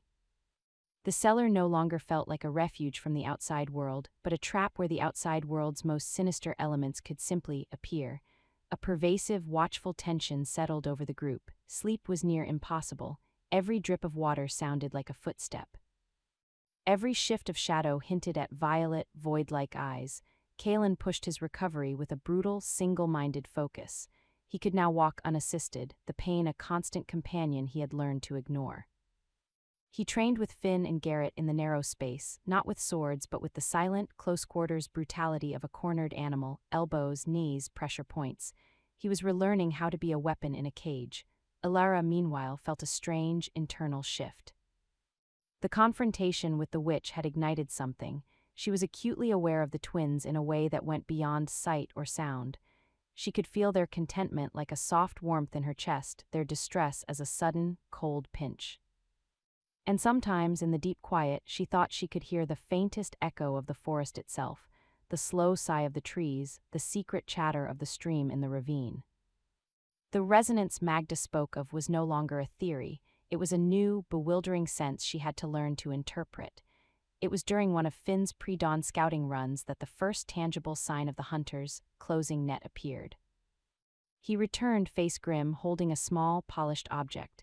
It was a token carved from obsidian, a fang pierced by a single silver arrow. He dropped it onto the crude table they used. "Found this," he said, his voice low, wedged in a crack on the ravine's south rim, deliberately placed. Garrett picked it up, his weathered face hardening. The mark of the silencer, Verk's personal assassin. He doesn't send hunters to capture, he sends the silencer to erase. A single wolf, Talia asked, her brow furrowed. A single legend, Garrett corrected, his voice grave. They say he can walk through mist without disturbing a droplet, that he kills with a touch that stops the heart without a sound. He leaves this token near his target's last known location, a promise, a death warrant. A cold silence descended, thicker and more immediate than the fear of magic. This was a mortal, physical threat of the highest order, a specter made flesh and skill. "He's found the ravine," Kalen stated, his voice dangerously calm. "He's telling us he knows we're here, he's beginning his hunt." From that moment their routines twisted into paranoia. No one went anywhere alone. Watches were doubled. The twins were never out of arm's reach of both Kalen and Alara. The cellar, their fortress, now felt like a tomb waiting to be sealed. 2 nights later, the mist came. It rolled down the ravine walls not as a natural weather phenomenon, but as a silent, creeping blanket, unnaturally thick and cold.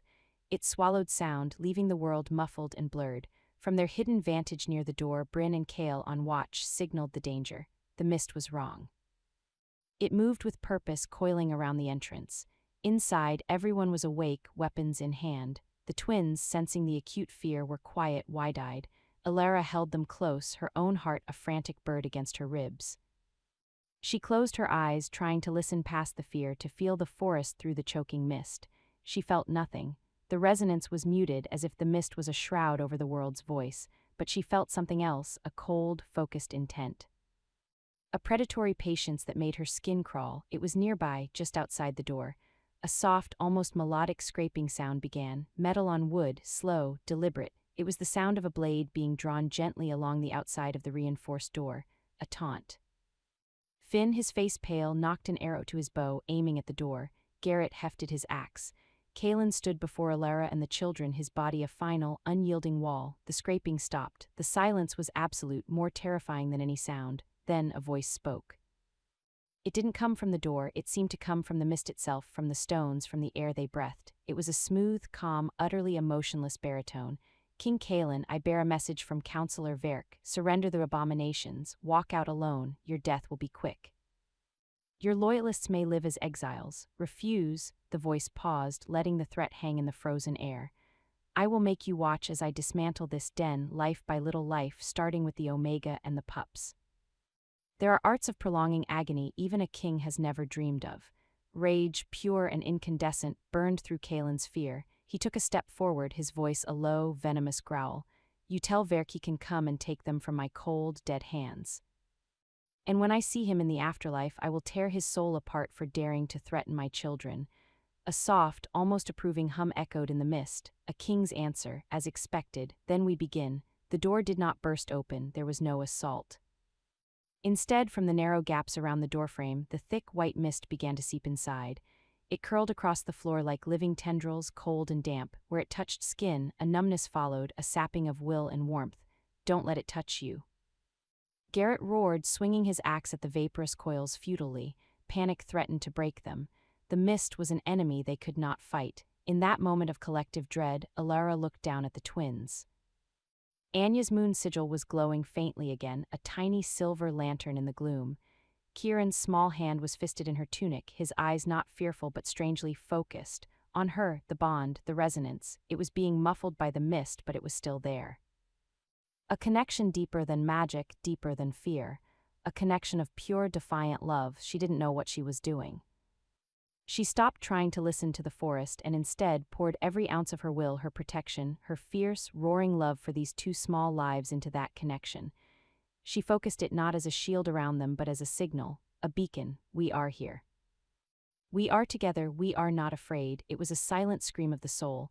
Outside in the unnatural mist, a real sound answered, not a howl of wolves, but a deep, seismic crack like a mountain groaning, then another. The very stone of the ravine began to tremble. The seep of mist into the cellar stopped abruptly, then began to flow backwards as if sucked away. The emotionless voice from the mist hissed, a sound of genuine surprise and sudden pain. What is this? The tremors grew. A sound like a landslide of pebbles rattled down the ravine wall outside. A bestial roar of sheer, ancient fury split the night, a sound that belonged to the stone and the roots, not to any wolf. Then, silence. The oppressive, magical mist began to dissolve, thinning into a normal, cold fog. The sense of predatory intent was gone, replaced by a raw, powerful, and territorial anger that slowly faded into the deep background hum of the wild. Cautiously, Finn pushed the door open a crack. The dawn was gray and misty, but it was just dawn. On the ground before the door, the obsidian fang token lay shattered into a dozen pieces, and etched into the stone doorframe were 3 deep, parallel gashes, the mark of enormous claws, but claws of stone, not beast. Garrett stared at the marks, his jaw slack. The sentinel of the stone, it answered. They all turned to look at Alara, who stood clutching the twins, tears of relief and shock streaming silently down her face. She had not fought the assassin. She had not used a weapon. She had simply, desperately, declared their family's existence to the world, and the oldest, deepest magic in the land had risen to defend its chosen. The silencer had been warned off by a power even he could not fight, but he would be back. And next time he would be prepared for more than just a king's defiance. He would be prepared for the earth itself to rise against him. The stakes had just been raised to impossible heights. Chapter 12, The Price of a Promise. The shattered token and the stone-deep claw marks were a victory, but one that tasted of ozone and dread. They had survived the silencer's first touch, not by force of arms, but by invoking a guardian spirit of the land itself. The awe in the cellar was palpable, but it was edged with a new, profound fear. They were playing with powers that could crush them as easily as protect them. In the days that followed, a somber mood settled over the group. The immediate threat had receded, but the cost was becoming clear.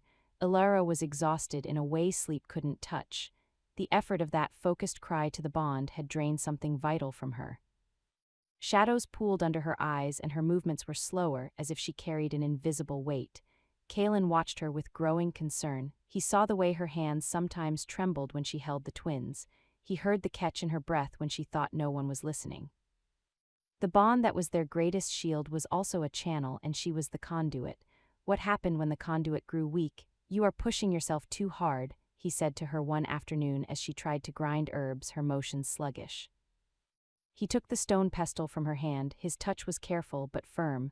I have to, she murmured, not meeting his eyes. The salve for your shoulder, my shoulder can wait, he said, his voice softer than he intended. You cannot, if you fall, what becomes of them? What becomes of us? The truth of it hung between them. She was the anchor, and an anchor cannot be worn to nothing. It was Talia who found the potential solution. Returning from a scouting trip to a farther part of the ravine, her eyes were alight with a cautious excitement. There's a hot spring, she reported, a small one hidden in a grotto. The water, it smells of minerals and something else, something old, like the stone sentinel. A place of power, a place where the earth's energy rose to the surface. Garrett, who knew the old lore, nodded slowly. Such places can heal. They can restore strength that is not of the body but of the spirit. The magic she is connected to, it might be replenished there. The risk was immense. Leaving the cellar was an invitation to the silencer or to Verk's hunters, but the alternative, watching Alara fade away, was unacceptable. We go at night, Kaelin decided. A small group, Finn, Talia, myself. The rest guard the twins here with the door barred. Alara protested, I won't leave them. You must, Kaelin said, his tone leaving no room for argument. It was the alpha voice, but it was layered with a worry that softened its edge. To be strong for them, you must first be strong. This is not a choice, Alara, it is a necessity. The journey to the grotto was a tense, silent pilgrimage under a sliver of a moon. The ravine was a canyon of echoes and shifting shadows. Every rustle was a potential hunter, but they reached the place Talia described, a narrow crack in the ravine wall hidden behind a waterfall of frozen ivy.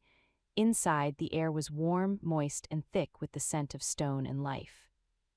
A pool of perfectly clear, steaming water filled a natural stone basin, illuminated by strange, phosphorescent fungi growing on the walls. The energy in the grotto was palpable. It hummed against the skin, a low, steady vibration that seemed to sync with the heartbeat. Finn and Talia took up positions at the entrance, watchful. Kalen led Alara to the water's edge. "Go on," he said quietly. "We will guard you." Hesitantly, Alara slipped into the pool. The heat was immediate, penetrating deep into her chilled bones, but it was more than heat. It was as if the water itself was alive, its energy seeping into her pores, flowing into the hollow, exhausted places inside her. She let out a shuddering sigh, her head falling back against the smooth stone rim. For the first time since the forest, the constant, thrumming anxiety in her chest began to quiet. Kalen watched from the edge, his own body tense, scanning the shadows of the grotto, but his eyes kept returning to her. In the soft, blue-green glow, she looked ethereal. The weariness smoothed from her face, replaced by a peaceful, vulnerable stillness.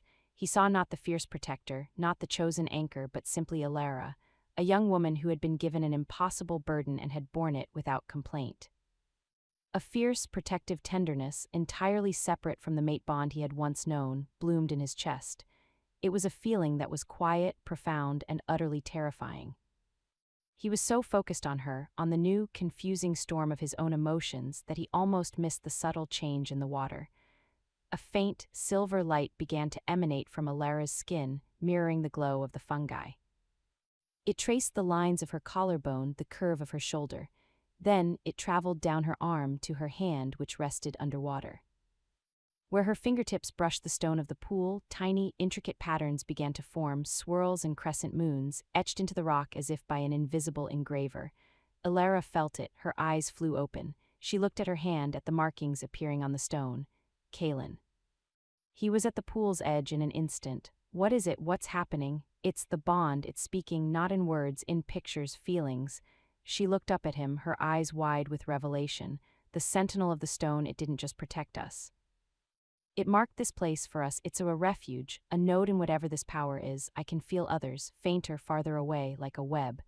She pulled her hand back and the silver light faded, leaving the new etchings behind as permanent proof. The implications were staggering. They weren't just hiding in a random ravine. They were in a sanctuary ordained by the ancient magic of the land itself. Their movement, their survival, was being guided by forces older than any pack, but the revelation came with a warning. As the light faded from Alara's skin, a sharp, cold spike of awareness shot through her connection to the twins, miles away in the cellar, a spike of fear, not her own. Her head snapped up, her peace shattered. The twins, something's wrong. Kalen was already moving, pulling her from the water, throwing her shawl around her. "Finn, Talia, we move, now." The restorative peace of the grotto was gone, replaced by the frantic, pounding urgency of a new threat. The bond had given Alara strength and with it a sharper, more alarming sensitivity. The danger was no longer just at their own doorstep, it could now be felt through her, across the distance. They had gained a tool, a map written in magic. But they had also gained a vulnerability, an open line to the fear of those they loved most, and that line was screaming. Chapter 13, the split-second siege. They ran through the ravine like ghosts harried by daylight, the peace of the grotto a distant, cruel memory. Alara's renewed strength was immediately tested, her lungs burning as she pushed her body to its limit, fueled by the icy dread pulsing through the bond. Kalen was a shadow beside her, his pain forgotten, every sense focused on the path ahead and the silent scream only Alara could hear. The cellar came into view, its hidden door still closed. No sign of forced entry, no sounds of battle, but the feeling of wrongness was a suffocating blanket. Finn, in the light, froze, raising a fist. He pointed. Near the base of the door, almost invisible in the gloom, was a smudge on the stone, a dark, wet-looking stain that smelled of iron and something sharply chemical. Wolfsbane extract, a potent, fast-acting paralytic used by hunters to silence guards without a fight. "They've been here," Finn breathed. They breached the perimeter. Kalen didn't hesitate. He moved to the door, ignoring the coded knock, and shoved. It was barred from inside. He pounded on it. "Garrett, Bryn, open up." For 3 heartbeats there was only silence. Then the sound of the heavy bolt sliding back, grating and slow. The door opened a crack, revealing Garrett's face, pale and slick with sweat, one side of it slack. He was leaning heavily against the frame, his axe held in a trembling hand. Behind him, Bryn and Kale were on the floor, conscious but paralyzed, their eyes wide with terror and frustration. "Came from the air vent," Garrett slurred, the wolf's bane affecting his speech. "Darted like mist, didn't fight, just silenced." Alara pushed past them, her heart in her throat. The main space of the cellar was empty, the bedding was rumpled, the twins were gone. A sound tore from Kalen's throat, a raw, guttural noise of pure agony. His knees buckled and he caught himself on the table, the wood groaning under his grip. The devastation on his face was absolute, but Alara stood still, her eyes closed. The bond wasn't screaming anymore, it was a frantic, tugging thread, thin but unbroken. She turned her face as if listening to a distant sound. "They're alive, he has them, he's moving east, fast." "But he's waiting," Talia asked, her bow already in her hand. "For us," Alara whispered, her eyes flying open, filled with a cold, lucid fury. "The silencer, he didn't just take them, he took bait, he's drawing Kalen out." A clean kill in the open, away from stone sentinels and hidden doors. The strategy was devastatingly clever. It exploited the one thing the king could not resist, his children. Kalen straightened, the agony in his eyes hardening into a diamond-sharp resolve. Then he will get his fight. But not on his terms. He looked at Alara, his gaze fierce. "Can you follow the thread? Can you lead us to them?" She nodded, the connection a physical pull in her chest. "As long as I can breathe, I can follow it." There was no time for a plan, only for action. They dosed Garrett and the brothers with the last of Alara's general antidote herbs, hoping to speed their recovery. Finn and Talia would follow Alara and Kalen. It was a desperate, reckless pursuit. They were running straight into the silencer's trap. They moved east out of the deep ravine and into a section of forest scarred by an old fire. Skeletal trees reached blackened arms into the sky. The ground was a carpet of ash and brittle debris, crunching loudly underfoot. It was a place of death and silence, a perfect killing field. Alara led them unerringly, her steps sure despite the terrain. The tug in her chest grew stronger, more urgent. Then she stopped. Ahead, in a clearing of charcoal and moonpale ash, stood a figure. He was clad in gray and black, blending with the dead forest. He was not a large man, but his stillness was more imposing than any size. In one hand, he held a long, needle-thin blade. In the other, he held a simple sling, and within it, wrapped and utterly still, were the twins. He held them casually, almost carelessly, but his positioning was deliberate. They were a shield, a distraction, a guarantee of the king's compliance. "King Kalen," the silencer's emotionless voice drifted across the clearing. "You came as predicted. Release my children," Kalen said, his voice low and deadly calm. He stepped forward, putting himself between the assassin and Alara, Finn, and Talia. "The order is for their return or their end," the silencer replied. "I find end cleaner." He gave the sling a slight, threatening shift. In that moment, Alara did not see a legendary assassin. She saw a man holding the 2 hearts of her world. The fear vanished, burned away by a white-hot rage that had no sound. The bond, that thread of connection, didn't just pull her now, it taught her. She didn't move, she didn't speak. She focused. She poured every ounce of her will, her love, her fury, down that silver thread connecting her to Anya and Kieran. She focused it not on them, but on the space around them, on the air in the sling, on the feel of their tiny bodies against the rough cloth. Warmth, she thought, the command absolute, softness, safety. She had no magic to command the elements. But her bond commanded something deeper, reality's intention for those it protected. The silencer's hand twitched. A flicker of confusion crossed his implacable face. The sling in his hand had changed. The rough homespun wool seemed to grow subtly softer, warmer. The twins, who had been frozen in silent terror, let out a simultaneous tiny sigh. They shifted, nuzzling into the now comforting fabric, their little bodies relaxing into a deep, enchanted sleep. The sling was no longer a cruel restraint, it had become a cradle. It was a minuscule alteration. But for a perfectionist like the silencer, who relied on absolute control, it was a catastrophic flaw. His grip, calibrated for struggling prey, was now wrong. The weight and balance in his hand shifted ever so slightly. It was the only opening Kalen needed. He moved. Not with a roar, but with the silent, lethal speed of a lightning strike. He was across the clearing before the assassin could recalibrate. His hand, not aimed at the silencer but at the sling, snatched it with a gentle, precise force, tearing it from the man's startled grasp. In the same motion, Kalen spun, placing his own body between the twins and the assassin's blade, which was already flashing forward in retaliation. The silencer was fast, unbelievably fast, the needlepoint aimed for Kalen's throat, but Kalen was an alpha who had just reclaimed his reason for living.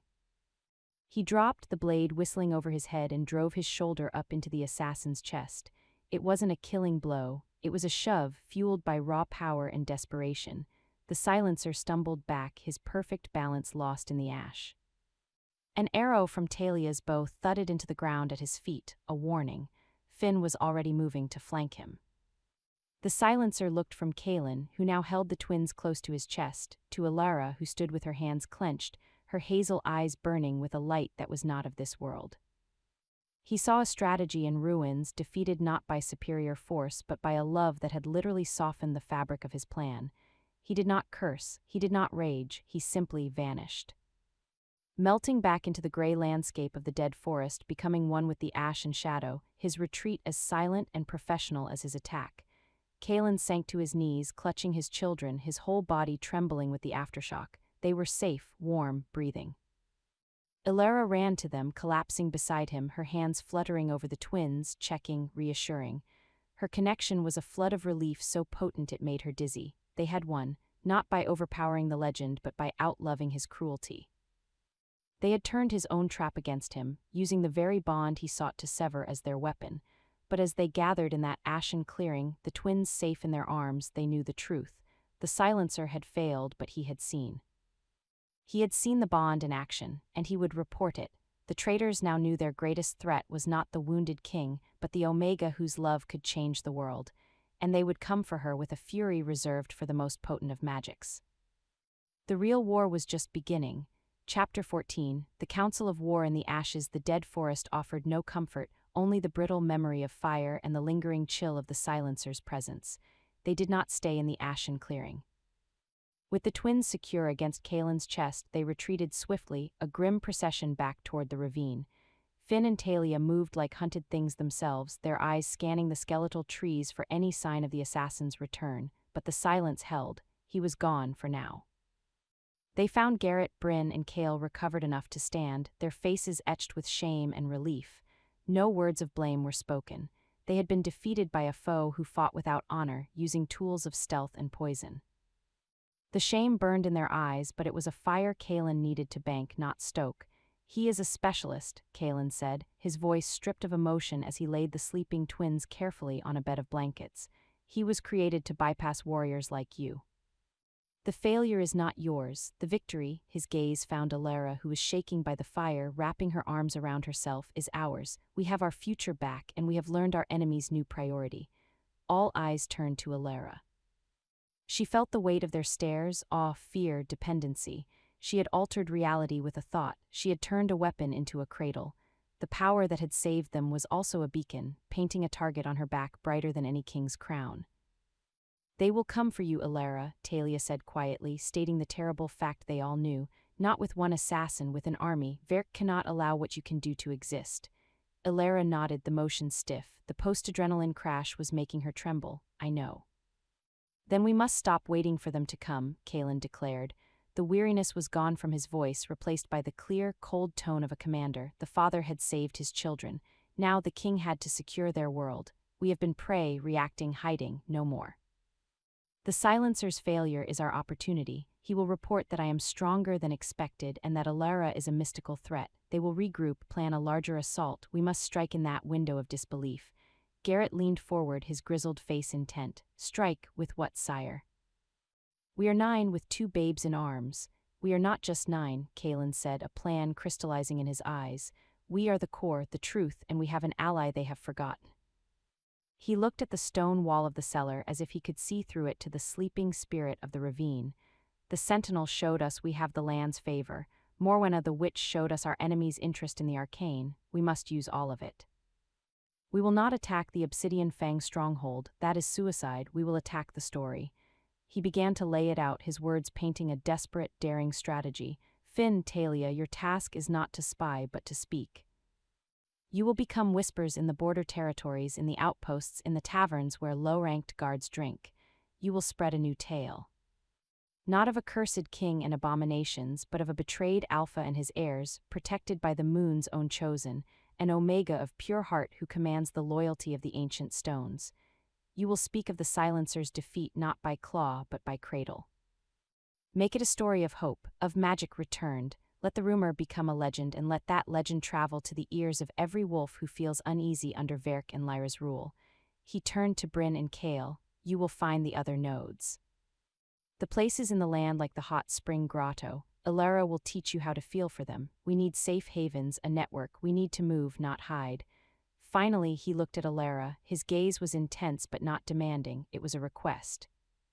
Your part is the hardest. You must learn, not just to feel the bond, but to project it, not just protection, but presence. When Finn and Talia spread the story, you must give it weight. In moments of quiet, when the wind is right, you must reach out with that part of you that called the sentinel. Let the land itself hum with the truth of your claim. Let every wolf with a drop of old magic in their blood feel a stirring they cannot explain. It was an immense, terrifying task to become not just a shield but a symbol, a living myth. And what will you do, my king? Garrett asked, his voice thick. Kaelin's jaw tightened. I will do what only I can do. I will prepare to face my past. I will train as I have not trained since my first war. I will become the king the story says I am. And when the moment is right, when the whispers have done their work and the land is humming with our truth, I will challenge Verk, not for the throne in a council room, but in the old way, alpha to alpha, before the eyes of any who wish to see. A challenge of dominance, a ritual as old as wolves. It was the one thing Verk, a conniving politician, could not refuse without losing all credibility, but it was also a fight to the death. The cellar was silent, the weight of the plan settling over them. It was a gamble with their lives, with the future of the pack. It relied on rumor, on magic, on the strength of one woman's connection and one man's battered body. Alara looked at Kaelin, saw the absolute conviction in his eyes, the acceptance of his possible death for their future. She looked at the twins, their faces peaceful in sleep, unaware of the war being waged for their right to simply exist. She stood up. The trembling stopped. A calm, clear certainty filled the void left by her fear. She was not just Alara the Omega. She was the anchor, the conduit, the mother of this fragile, defiant hope. Then we begin, she said, her voice steady, carrying a new, quiet authority that made even Kaelin listen. We will turn their lies into dust. We will make our truth so loud that it shakes the foundations of their stolen palace. She placed a hand on the stone wall of the cellar, feeling the deep, slow pulse of the earth. The land is with us. My heart is with you. Let's give them a story they will never forget. That night, for the first time, they did not bar the door out of fear. They opened it with purpose. Finn and Talia melted into the darkness, carrying the first seeds of their counter-legend. Bryn and Kale began to study Alara's every expression as she tried to describe the feeling of the ley lines. Garrett started forging better weapons from scrap, and in the center of it all, Kaelin began to move. Slowly at first, then with increasing speed and ferocity, he retrained his broken body, his every punch, every pivot, a promise to the children who slept nearby, and to the woman who watched him with eyes that held the light of the future they were fighting for. The War of Shadows was over. The war for the soul of the pack had just been declared. Chapter 15, The Crown of Truth weeks bled into a moon cycle of relentless, hidden labor. The cellar in the ravine was no longer a hideout. It was the heart of a silent revolution. Finn and Talia were phantoms, their whispers taking root in the fertile soil of discontent. The story spread not as a shouted rebellion but as a hopeful sigh, a question asked in the dark. What if the king lives? What if the heirs are blessed, not cursed? What if an Omega walks with the power of the old world? Bryn and Kale, guided by Alara's deepening sensitivity, mapped a fragile network of power nodes, a hidden cave where crystals sang, a grove where ancient trees hummed with energy. They became their couriers and scouts, moving the ever-growing core of loyalists along these secret, sympathetic routes. And Alara learned. In stolen moments of quiet, she would sit with the twins, her hands on the earth, and listen.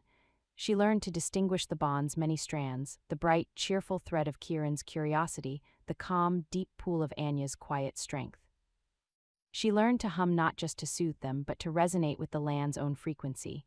It was a subtle magic. On days she focused, those traveling their network reported feeling a sudden sense of peace, a bolstering of courage, as if the forest itself was whispering encouragement. The legend was being given a heartbeat. Kalen transformed. The wounded man was gone, burned away in the forge of his own will. He was honed to a razor's edge, his body a tapestry of healed scars and new muscle. He sparred with Garrett, learning the older wolf's brutal, efficient tricks. He moved with the silent grace of Finn and the tactical cunning of Talia. He was not the king of a palace anymore. He was the alpha of the wilderness, his authority earned in dirt and pain, his crown a desperate promise.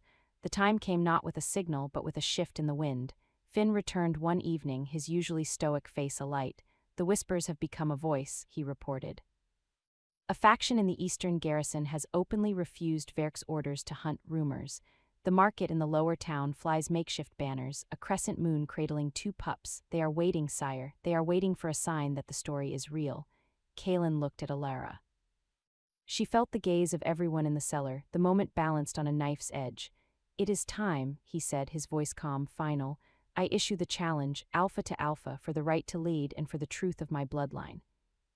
The following morning, under a sky the color of old iron, Kalen Stormcrest walked out of the ravine not as a fugitive, but as a claimant. He did not skulk. He walked with the deliberate, proud stride of a king returning to his domain. At his side walked Alara, carrying Anya, while Kieran was secured against Kalen's chest. They were flanked by their small, fierce band of loyalists. They were a painting of defiance, the rightful king, the moon-touched Omega, the heir twins, and the loyal hearts who had believed.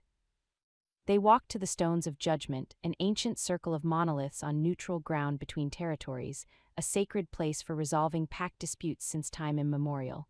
Word flew ahead of them like wildfire.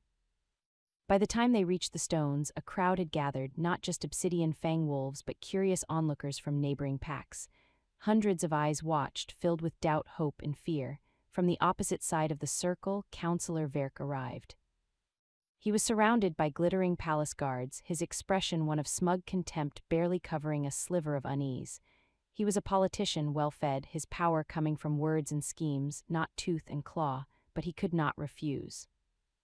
To refuse a public alpha challenge was to admit cowardice and forfeit all respect. "The corpse has decided to make his burial public," Verk announced, his voice carrying across the silent crowd. "So be it, let the land see the end of a traitor's line." The rituals were brief. The laws were stated, the circle was cleared, it was just Kalen and Verk in the center of the ancient stones. The fight was not long, but it was brutal. Verk fought with poison-tipped daggers and dirty tricks, relying on the remnants of the silencer's arts. But Kalen fought with the cold, clean fury of a father, a king, and a wolf who had faced death and found a reason to live. He moved like the storm that bore his name. He took a shallow cut on his arm from a poisoned blade but shrugged off its numbing effect with a roar, his alpha metabolism burning through the toxin. He disarmed Verk with a shattering blow to the wrist. He did not kill him immediately. He pinned him to the ground in the center of the circle, his knee on the counselor's chest, his hand around his throat. "Do you yield?" Kalen's voice boomed across the stones. "Do you renounce your lies? Do you acknowledge my children as true heirs?" Verk, choking, his eyes wide with terror, could only gasp, but the victory was not sealed by his submission. As Kalen held the traitor, a new figure pushed through the ring of palace guards, Lyra. She was as beautiful as ever, dressed not for a battle but for a court appearance, her face a mask of icy calculation. She held not a weapon but a scroll. "You win the fight, Kalen," she called, her voice sweet and deadly, "but the law is on parchment. This decree, signed by the full High Council before your disappearance, legitimizes my rule and disinherits any offspring born of a broken, unstable bond. By law, they are nothing, and so are you." She had planned for this. She had the paperwork of betrayal neatly filed. The crowd murmured, confused. Strength of arms was one thing. The cold, unassailable law was another. It was then that Alara stepped forward. She walked into the circle, past the guards who were too stunned to stop her. She stood before Lyra, the forgotten Omega, facing the treacherous queen. She did not speak to her. She turned to the crowd, to the hundreds of watching wolves. She held Anya up, and the faint, pearlescent moon sigil on the baby's brow caught the gray light, glowing softly. She pulled back Kieran's wrap, and a similar, sun-shaped sigil was revealed on his tiny shoulder, a mark that had appeared only that morning, pulsing with gentle warmth. The law is written on parchment, Alara said, her voice clear and resonant, carrying on the same frequency that hummed through the ley lines. It was not loud, but it pierced every heart. But truth is written in blood, in stone.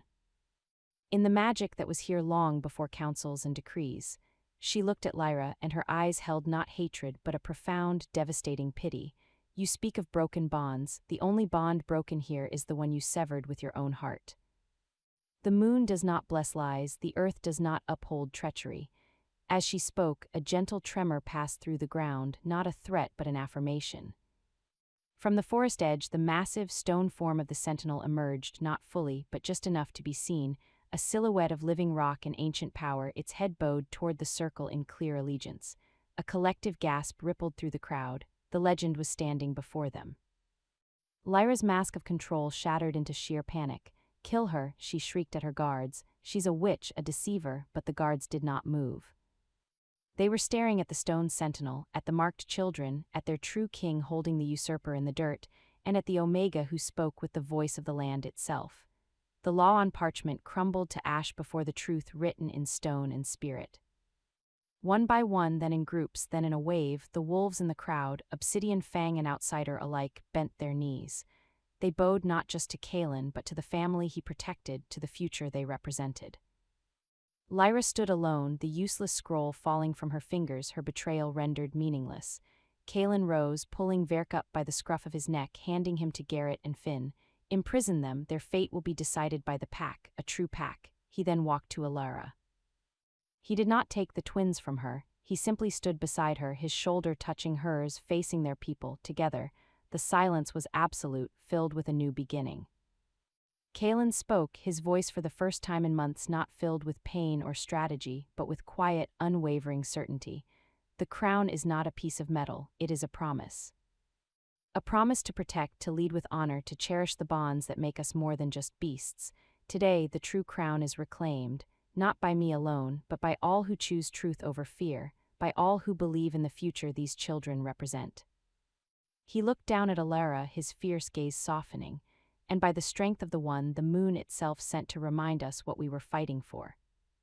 The story that began with a king bleeding in the snow ended not with a coronation in a palace, but with a family standing together in a circle of ancient stones, surrounded by a pack reborn. The war was over. The healing for a king, for a pack, and for an Omega who had found her place in the world had just begun. And under the watchful eyes of the stones and the silent blessing of the moon, they turned as one, to walk not back into the shadows of the ravine, but into the dawning light of a new day. Like, subscribe, and comment for part 2.